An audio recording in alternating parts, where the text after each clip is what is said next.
everybody. Jamie Cheerio here. Welcome to another episode of the Liberty Lounge. I am here with the founder of Liberty Networking, Mr. Jimmy Sorrells. How we doing, Jimmy? I'm doing great. Good. And we are here with our special guest, Mr. Luke Rhodes. How we doing, Luke? Doing good. How are you? We're good. We're good. Well, thank you guys so much for tuning in.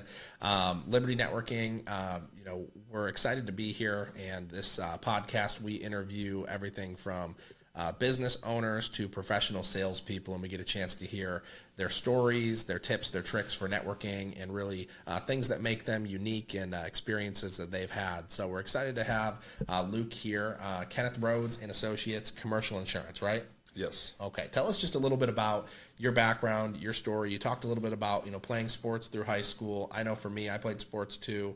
I'm in insurance in a little bit of a different line, but when I grew up, I didn't think like I'm going to be an insurance agent when I grow up. That wasn't the first thing that I thought. So how did we get here? Yeah. So really it kind of started, graduated college in 2019, went into kind of the real world of things, got out of the college mindset of stuff, and COVID hit. And I was kind of just stuck at home.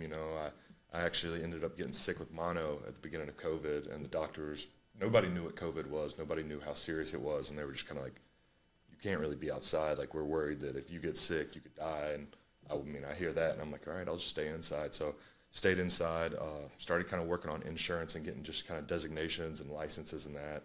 Wasn't able to really get out and meet businesses or build those relationships at all. So for the first year or two, it was just me studying insurance policies, me getting designations, learning more about the business, how it functions, how businesses function. And then once COVID kind of settled down and doors opened back up, I was able to get back into it and just start going knocking on doors, calling on people, building those relationships with business owners. And from there, I just kind of fell in love with it, with the relationship side of it and the service side of it, and kind of just striving to be the best. So tell us a little history, back up a little bit, but how did you get into the insurance and why did you choose that before college and all that? So, the name of the business, it's Kenneth Rhodes and Associates. My father started the company back in 1992. I was born in 96, so all my life I've been in insurance. I've been around them. I remember being at the office growing up. I remember working there. He'd hire me when we were digitalizing all policies, so I'd go in there and I'd scan policies for hours at a time. That was the worst thing ever. That was so boring. Yeah. Got hired in high school making like cold calls. I would just call on people, see if they're happy where they're at on insurance. Most of the time it was people hanging up on me. Most of the time it was people just saying, please do not call me again, but still got some practice at that. Yeah. And then, I always knew that it was there for me. I'd always been around it. I knew it was something I could do until I really, came out of college, and I was like, there's jobs everywhere, but then COVID happened, and it was like there was nothing anywhere. And I was like, I'll go to this for a little bit, see how it kind of works, and I just kind of, fell in love with learning the professionalism of it, learning the way they work, learning it's really a job that I get to learn about every other type of business. Oh, that's cool. And study how those businesses work, so I get a good grasp of every business that I work with. And, when they do well, it's exciting for me because I get to, promote my clients that are doing well. I get to see them grow. I get to see them get excited about what they're doing, and that's something that just kind of, fires me up. I love it, man. So talk about just a little bit more of, like, who do you specifically serve? Because there's so many different lines of insurance. There's the personal side, but then there's the commercial side, which you fall into. So, like, really talk to us about, like, kind of who is that niche for you? Yeah, so the agency as a whole, we service personal, commercial, we do life insurance, we kind of do it all, but the thing that I follow is just the commercial insurance side of things. So any businesses that have property, general liability, workers' comp, it's hard to just say that I serve any business, but any business that kind of can walk through the door, I can help them. The main things I kind of go after, here in the upstate of South Carolina, we have a lot of contractors. We've got a lot of property owners that have either warehouses or distribution centers, something like that, but they just own the buildings. They're not really doing any of the operations in them. So I go after some of those a good bit. But really, it's just broad in the upstate. We like to serve local. We're a local family-based company, and that's a niche that we kind of fall after. And you can help anybody from like a one basic story building up to, multi-million. Mm-hmm. Yeah, we've insured buildings that are 2,000 square feet and some that are 200,000 square feet. Gotcha. So awesome. Go from $20,000 building to a $20 million building. And that includes anything the business needs, like liabilities, fleet insurance. Yeah, we can do all that. Every business is different. Some are going to need professional liability. You have they're consulting or advising. Some are going to need coverage on stuff that's being stored inside buildings, and then some are going to need fleet insurance if they're traveling across state lines, things of that nature. What makes Kenneth Rhodes unique in as far as how many different insurances can you shop? What makes you unique, and how can you help in that way? Yeah, so on my end, I mean, I have hundreds of companies kind of at our disposal to be able to shop across. Commercial side, it's rather larger than the personal line side, just because there's so many different types of companies. You have some carriers that specialize in just a certain type of business. Okay. So they might go after nothing but restaurants, or you might have one that goes after nothing but like a shipping business, things of that nature. But we can really, we can shop across all markets on that. But because you're independent, you can find the best option for it. I got you. So yeah, we started off as a nationwide agency back in '92, and then Nationwide gave us the opportunity to go independent. I think they gave every agent that opportunity, and from there we were able to pick up new carriers to sell, just besides being focused on Nationwide. So that opened up the door basically for anything. And so since we're local, family owned, been around for 30 years, we're able to really kind of sell that point hard, and then kind of bring all those carriers to the table for them. So is your slogan Kenneth Rhodes is on your side, or no? No, we don't do any on your side stuff anymore. That's funny. Let's shift gears here a little bit. So did your dad mentor you in the insurance business then? Yeah. Okay, so what are, let's see, like some lessons learned from Dad about just business in general, dealing with customers? Like, what are some things that kind of stick out to you? Him being a 30-year veteran in business in the industry, like what are some things that he taught you? One of the things that he's taught me that kind of like sticks with me all the time is that you're never going to know everything in the business. He says constantly he's still learning things because laws are ever changing, insurance is ever changing, businesses are ever changing. So you can't really get set in your ways of, I know everything. You have to constantly be adapting, taking it in, and learning kind of what's going on in the industry, as well as what could be predicted for the future of it. Right now, one of the big things is like AI, and how's that going to come into the insurance game? How's that going to revolutionize agencies? How are we going to adapt to that? Do we need to start implementing it now to be ahead of the curve, or is it just going to ruin everything for everyone? It's like one of those scary thoughts that you think of. So yeah, I mean, it definitely could ruin everything for everybody. I've seen some people talk specifically on the health insurance side because everybody's kind of offering the same handful of things, to the point where AI absolutely could come in and say, like, hey, which option do you want? And you could shop. I mean, they already have the ability for you to go to whatever the health insurance website is for the federal government, and you can go and you could technically shop your own health insurance right now. I had health insurance a couple of years ago, and I had an agent, but all he did was he walked me through how to go buy it on that website. And I was like, okay, well, I think at some point AI definitely could take over, but there's something about that personal side of things, because I'm sure that you understand on the insurance side, like clients, when they call, they want to talk to their agent. They don't want to talk to a robot, and it's already hard enough if they've got an agent that they can't get a hold of, let alone if their agent, the only person they could talk to, was an automated system. That would drive, I think drive me crazy. We've all been in the situation of being on a chat bot trying to say, hey, this is what I need, and it's like, gives you the wrong option, then says, is there anything else I can help you with? And you're like, that's not it. No. Yeah. I mean, if I get on with a voice chatbot specifically, I'm just like 00000. Give me an operator, please. Yes, 100%. So I definitely think that that's going to make some changes for sure, but I think we got a little bit of time before it's going to take us over entirely. Absolutely. I hope so. Yeah. Any other lessons from Dad? I mean, he's taught me so much throughout life. I mean, throughout everything, he's always, taught me you just have to keep, persevering. Never take no. If you can't take a no, but you can just go back to it the next year and maybe circle back on it. Persistence. Yeah, persistence. Yeah. I mean, and it's working with him is just like a forever learning thing. I'm always learning things. I'm always just trying to soak up knowledge. You always hear you never want to be the smartest in the room, but you want to be the best listener. You want to hear what everyone's saying, and you want to just take it all in. Yeah. Has there ever been a moment that you wanted to quit the insurance industry? All the time. Every day. Working with your father at first is a hard thing to get past the relationship of being a son and a father, and then a father and a boss, but let alone being in the insurance industry, and especially in the commercial insurance industry. He said it multiple times, but it takes probably 5 years of just, knocking on doors, calling people, kind of building up X states and building up clients and building those relationships. And You know, sometimes you're like, oh, I think I've got it. I know I've got it. And then day of, you don't got it. And it's just like, man, that hurts. That sucks. But, you know, you got to keep going. You got to go to the next one. You just got to keep pushing and try to just do all you can. If it works out, it works out. If it doesn't, circle back to it. Mm-hmm.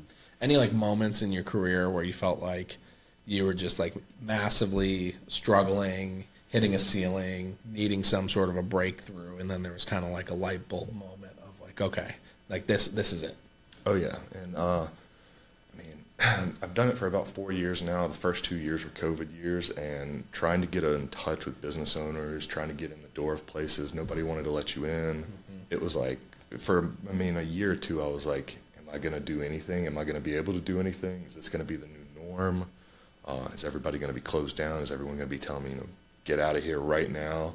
And it was kind of scary in that aspect of not knowing what's going to go on, as well as, the clients that you've already got, they're being shut down or being forced to not let people in. Are they going to be able to sustain? Are they going to be able to keep going? I mean, not being able to allow customers in, that closed down a lot of businesses. So scary. Absolutely. Absolutely. So let's kind of shift gears here a little bit. We'll kind of talk a little bit about you personally again, and then we're going to shift into some networking tips. But tell us something about you that maybe nobody on here knows about you. Yeah, so we talked about it before, but I've had 2 labrum surgeries in high school, actually. So I'm only 27 now, but to have 2 shoulder surgeries that young is pretty rare. And that's from sports? Yeah, from sports. Yeah, I played baseball all throughout my middle school, high school, all my life. Did it every day, all day, mornings, afternoons, and then tore my labrum sliding into a bag, and just kind of all over from there. Oh, man. What position did you play? I started in outfield, and then I was doing pitching kind of later on, and really just started falling in love with pitching. And that first year of really starting getting into pitching like that, it tore, and just done from there. What other sports did you play? I played football some. My dad had always grown me up, and play every sport you can. Just see what you like, especially being young and a kid. You've got so much energy. Yeah. Threw me out on a soccer field, baseball, football, everything you could think of.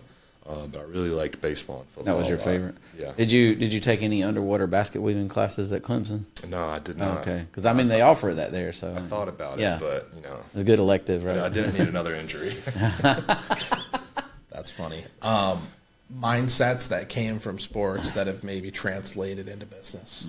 That's good. Yeah, that is good. Like I said, going from waking up in the mornings and doing workouts to doing school, and then going to another baseball practice or training on baseball, it kind of consumes your life. So my life revolved around baseball and sports for, my entire life leading up to being about 17. And then just like that, it all just stops. I'm at home. I've got nothing to do. I'm used to hanging out with my friends on the baseball team, and they're out there playing baseball, and I'm stuck there. I can't do anything. So my dad, came to me, and he's like, it's maybe it's a blessing in disguise. You have to learn that, it's not just all about baseball. You can't put all your chips in one basket. Maybe you have to broaden kind of what you do and find alternatives, because once baseball is not there, you got to have something else to do. You can't just sit around and, be like, oh, I wish I was playing baseball, because you can't. Yeah. How does the team aspect of being on a baseball team relate to business?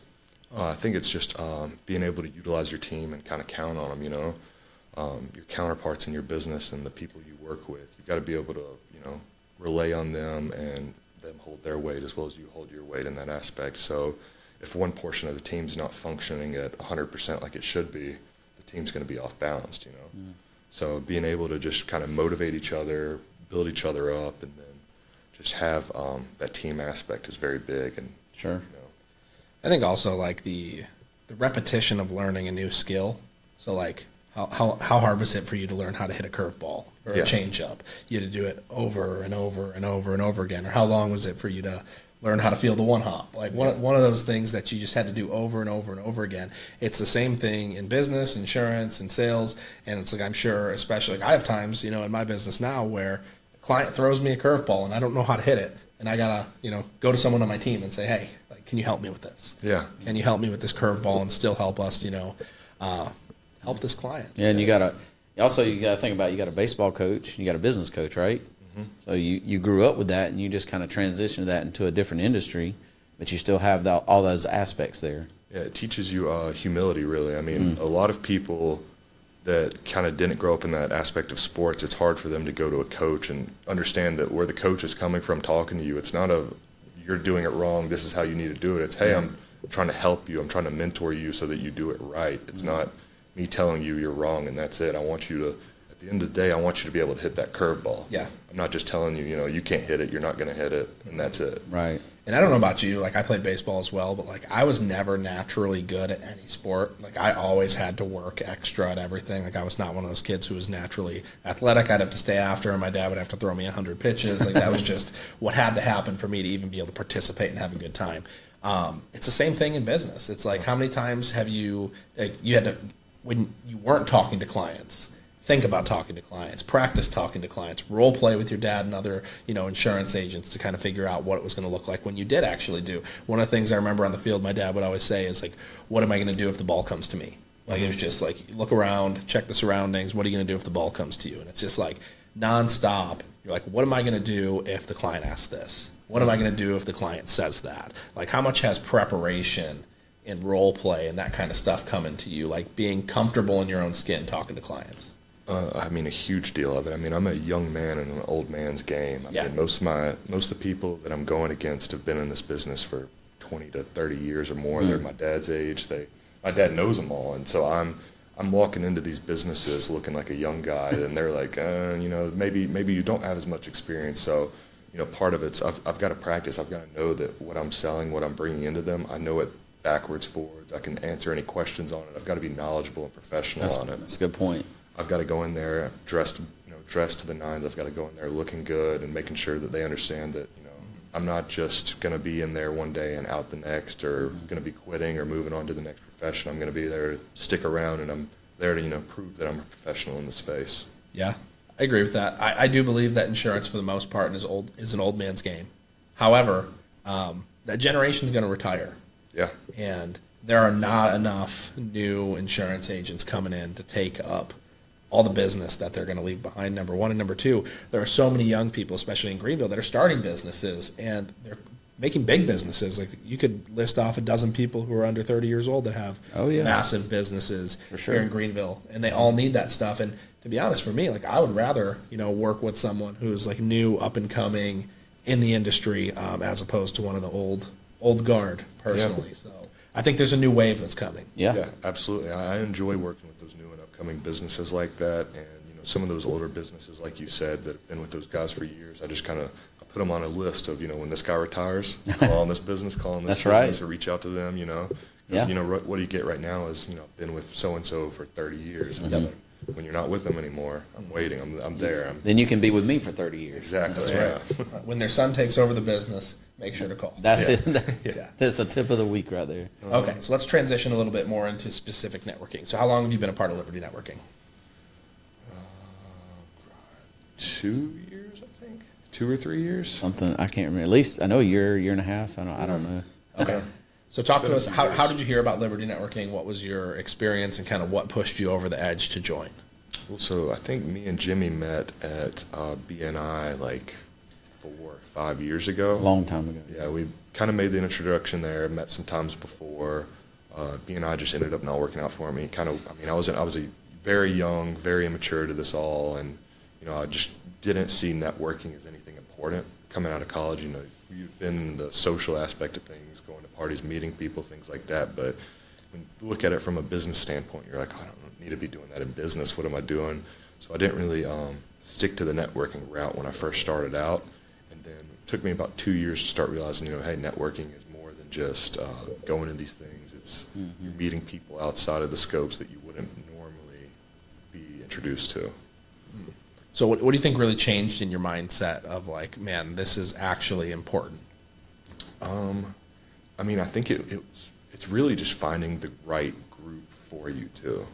When I started with Liberty was like really one of my first networking groups that I was a part of, and starting in that group and kind of seeing how it's properly done and how it can benefit you from there really worked out. Being able to have people that not only just send you referrals, but make the introductions on somebody like, hey, I don't know if you can help this business, but this is a great introduction for you to have, person for you to know that can refer to you, and maybe y'all can set something up to refer each other. But you got to learn how to reciprocate that too, right? Yes, yeah, for sure. Yeah, you got to be able to give something before you can. Yeah. Just So take I mean, the main thing is building relationships. You know, with no expectations. Mm-hmm. When you build those relationships, then the business eventually will come, right? Yeah, and I mean that's almost repetitions in my business because mine. I always say in my business it's relationships and service. The service is the working on policy renewals, getting the best price, getting you certificates. Sure. But if you don't have that relationship, they're just going to go to the next person that can provide that service. That's right. Yeah. And if you've got that relationship but not the good service, they're just always going to be looking for those two things together. If you can provide that both at the same time, I mean it's like a win-win for them. Yeah, that makes sense. How can a new member of Liberty Networking, how can they best take advantage of what Liberty has to offer between the chapter meetings, the socials, everything else they have to offer? How can they best take advantage of that? Attend all you can, really. I mean, go to your chapter meetings, meet as many people in the group as you can, do the RBMs, get to know the members of the group. That's good. If you don't get to know them, then the biggest thing I've learned is people want to send business to the people that they can trust. Nobody's going to send me business if they can't trust me and if they don't know me. But if I give them that side of me of knowing me, trusting me, being able to open up and, hey, this guy will take care of you. Luke, he's outstanding. He'll take care of you, and I know it. Then they'll send more business to me. So we call that ROI, your return on involvement. Mm-hmm. You say showing up to the meetings. Also doing RBMs with all the guests that visit too, man. Yeah. They can bring a lot of business. Oh yeah, absolutely. And then the socials, things like that. You're not just going to have a social. There's other people there. It's all the Liberty chapters meeting there as well as guests being brought on. Mm-hmm. So you're meeting, way more people than you would just going to anything. And it's networking for a cause because all the funds go to the nonprofit too. Exactly. Yeah, all that's a good combination, I feel. So talk to us a little bit about, just to kind of land the plane here, someone who's, kind of on the edge of their seat. They haven't yet joined a chapter. They're looking at the annual dues of $400 and they're thinking, is that going to be worth it? What's your advice to that person? In the long run, if first off, visit all the chapters you want to in the area. There's so many chapters, and just visit all the ones you can in your radius that you would travel to for them. Find the best fit for you, and then give it a year. $400 for a year, that's nothing really, if you think about it. And the amount of business that we've referred in our groups and stuff like that is equals way more than that 400 even counts for. For sure. So if you do all you can, attend all your meetings, do all the RBMs, get to know your group, let them get to know you, you'll easily see the value in that. Any final advice, Jimmy? No, you nailed it. It's when you're looking for a chapter, I always tell people to find one that fits your schedule, your industry seat's open, and that you like the people in the chapter, which is exactly what you talked about. So I think that's very important. You want to be able to get along. Of course, you get to know them the longer you're in the chapter, but that's a big plus. Mm-hmm. Absolutely. Okay, so kind of as we land the plane here, talk to us a little bit about your business specifically. Almost think of you're at the chapter meeting, and here's your 2 minutes to talk about your business. So who you are, what you do, who you're looking for, connections, referrals, what are you specifically looking for? Yeah, so commercial insurance, it's pretty vague, pretty broad. Any type of businesses, I always like to say that one of my favorite businesses to work with are the businesses that are excited about their business, that are growing, that are really, hey, look at us, we're doing this, posting on Facebook, things like that, because it gets me excited about their business. It's like, hey, I love to serve them, love to help them, but I also love to promote them, because when other people see how excited they are, what the jobs they're doing, how well they're doing, it's like, it motivates you, honestly, seeing other businesses grow, especially knowing that, you're behind the scenes helping them and providing a service to them that is allowing them to grow. You're a piece of the puzzle, right? Yeah, I'm a piece of the puzzle. So it's really just cool to be behind the scenes and see some of those people and those businesses grow like that, and then just being able to, be a part of it. Can you only help businesses here in the upstate, or where can you work with companies? No, yeah, so we can work nationwide. Okay. Part of the thing with insurance is that you get a residence license, and then for any state you want to do business in, it's just a non-residence license, and getting applied with the carriers there, but that's really not much. So we advertise serving North Carolina, South Carolina, Georgia, and Florida, but we also have residence or non-residence license in multiple other states, and kind of get them as we go. So yeah, anywhere in the United States you could help somebody. That's good to know. Yeah. Love it. How can people get a hold of you if they want to connect with you? Yeah, I mean, social media is such a great way to get a hold of me. I'm always answering any phone call or message I get on any social media. My wife says, it's like, I don't recognize the phone number. Why am I answering? I've always thought, maybe it's that long lost aunt passed away and you're getting some money or something like that. But it could be, a new client calling.